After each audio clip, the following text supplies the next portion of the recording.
क्यों मिला राजा दशरथ को पुत्र वियोग का श्राप। रोमांचक कथा। राम जी को अपने लीला काल में वनवास हुआ था, जहां रावण ने माता सीता का हरण किया। राम जी का वनवास जाना और आगे का पूरा क्रम नियति द्वारा पूर्व नियोजित था, पर इसके पीछे असल में कोई और नहीं बल्कि राजा दशरथ को मिला एक शाप था, जो उन्हें पुत्र वियोग में तड़पते माता पिता ने दिया था। ऐसी ही मजेदार कथाएं सुनने के लिए हमारे चैनल को लाइक, शेयर और सब्सक्राइब करें। रघुकुल भूषण श्री राम भारत की आत्मा का आधार हैं। सभी भक्तों के अति प्रिय नारायण अवतार श्री राम को अपने लीला काल में पाप, अनाचार, अन्याय और असत्य के विध्वंस हेतु वन में जाना पड़ा था।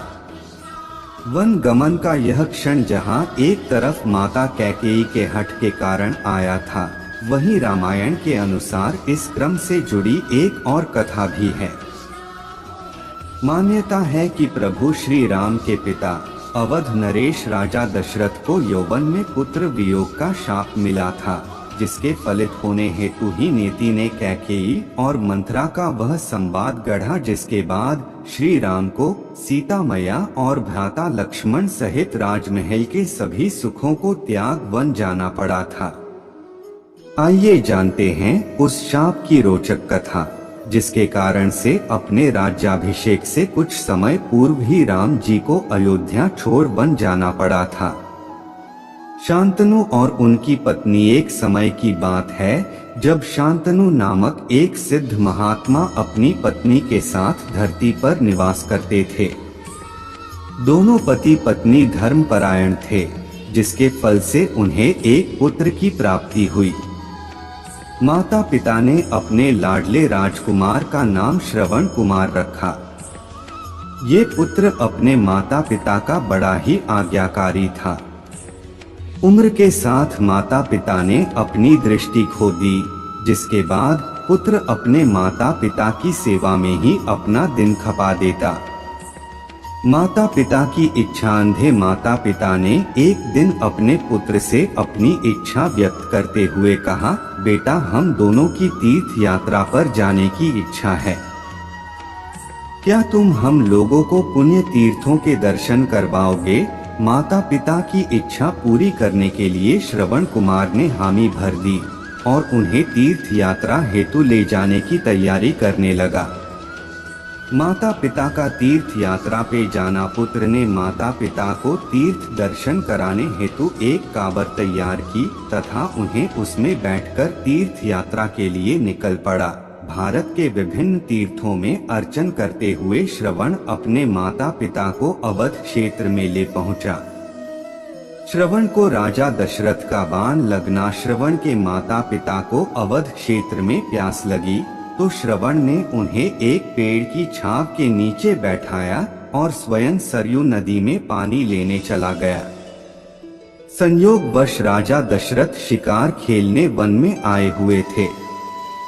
जैसे ही श्रवण कुमार ने सरयू में जल भरने हेतु लोटा डुबाया, उसके स्वर ने राजा दशरथ का ध्यान अपनी ओर खींच लिया। उन्हें लगा नदी में कोई हिरण पानी पी रहा होगा, इसलिए उन्होंने शब्दभेदी बाण चलाया, जो सीधा श्रवण को आ लगा। श्रवण को चीख सुन जैसे ही दशरथ उसके पास पहुंचे, तो वो ग्लानि से भरे थे।